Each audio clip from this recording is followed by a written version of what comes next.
So this would be the continuation of my Nucleus Overload series, in which I will showcase or tell you a story of my training history on some of my strong points, in which in the first part I covered my whole history of training my chest, which I told you a couple of times, over a dozen of times, that it was my strong point in my physique, which I overpowered even compared to my back, which is my weakness, and I'll be implementing some nucleus overload principles in my training so it would catch up in terms of ratio with my chest. So in this second part, I'll be discussing and telling my also my history of training my abdominal muscles, aka the abs. So if you have watched the first part of this nucleus overload story, is that whenever I do chest training as a novice, as a beginner, I would superset a variation of a push-up with an ab exercise. For example, a normal push-up, I would superset it with, let's say, an ab crunch or a sit-up, and then after I have done a sit-up, I would do another variation of a push-up. Let's say a diamond or a wide or staggered, or do some plyometric push-ups like a clapping, or just overall, or just a basic plyometric push-up. Then I would do another ab exercise, let's say a leg raise or some bicycles, in which in turn made my mirror muscles, or the beach muscles as you would like to call it, more defined, as the creases. It got more defined.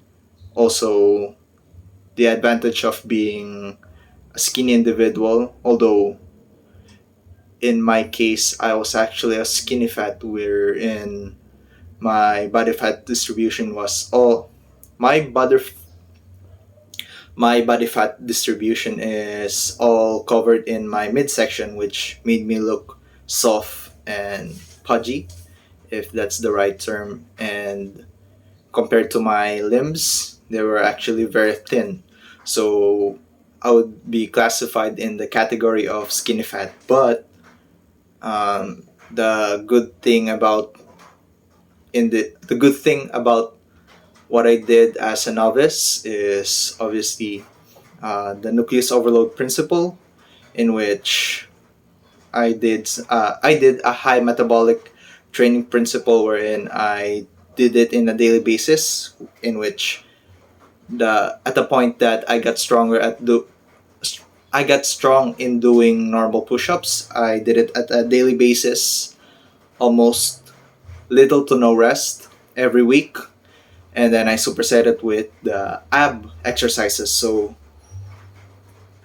some of my friends actually started to notice that I was actually gaining size, gaining weight, and then every time I go shirtless, they are actually very astonished and very amazed with the results. And as a result, I got motivated, and I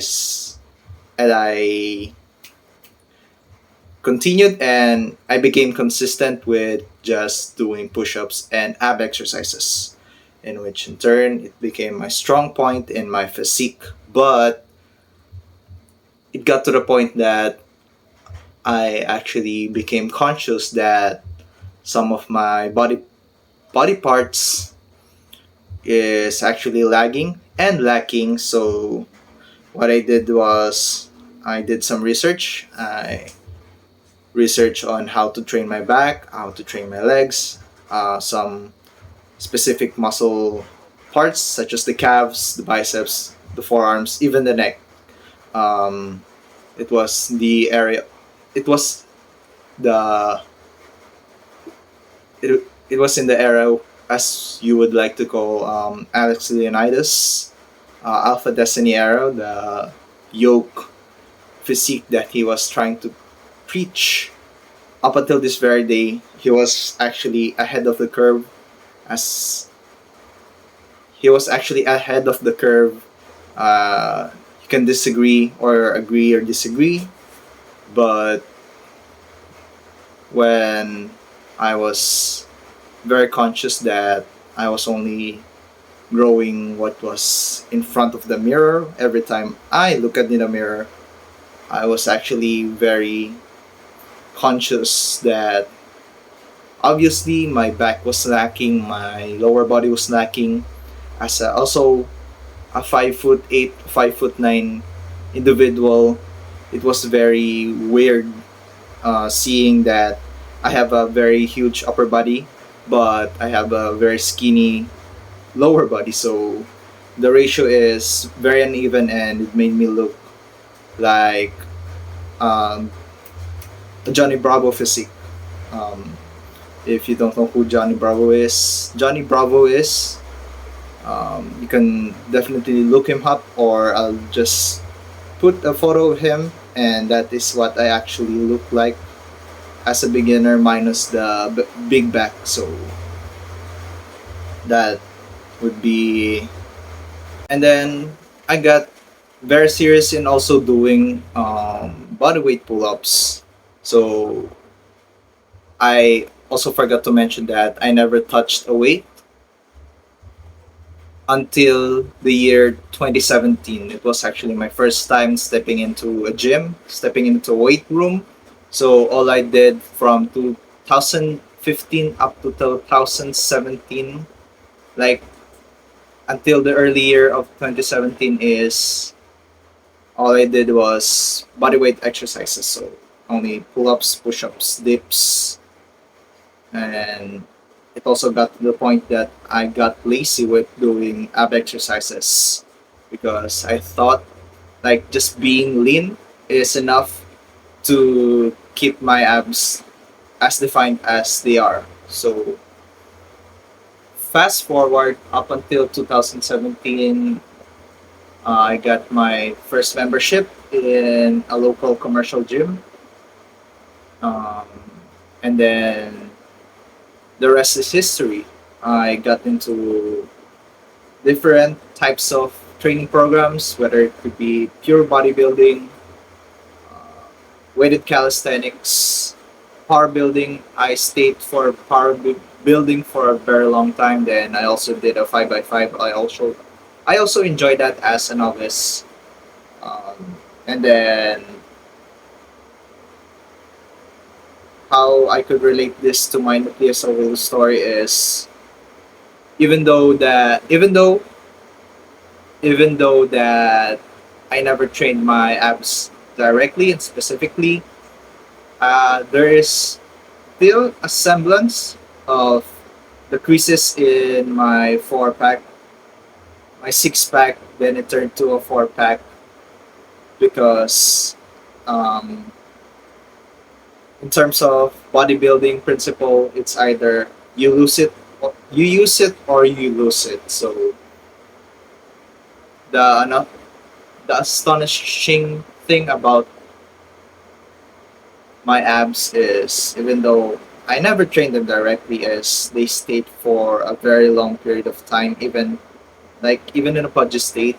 Like I would bulk up and they're still as defined as they are. So there would be like a little bit sign of creases and definition in my abs. And I would direct this result with what I have just told you very early on. I did abs on a consistent basis, on a daily basis, and one of the principles I've learned from Athlenex, if you haven't watched my previous videos, I explained that one of the positive things I've implemented I've implemented by Jeff Cavalier, aka Athlenex, is that abs are trainable on a daily basis, and sometimes Although sometimes I do get lazy, but at the maximum I train them 3 to 5 times a week per week, and the results are very astonishing compared to when I only relied on compound movements, thinking that it would be enough to train my abs. And actually starting to love hanging leg raises again. Although because of my tight hip flexors, it's actually very difficult from the start. But through slow training progress, I actually achieved in doing leg raises again.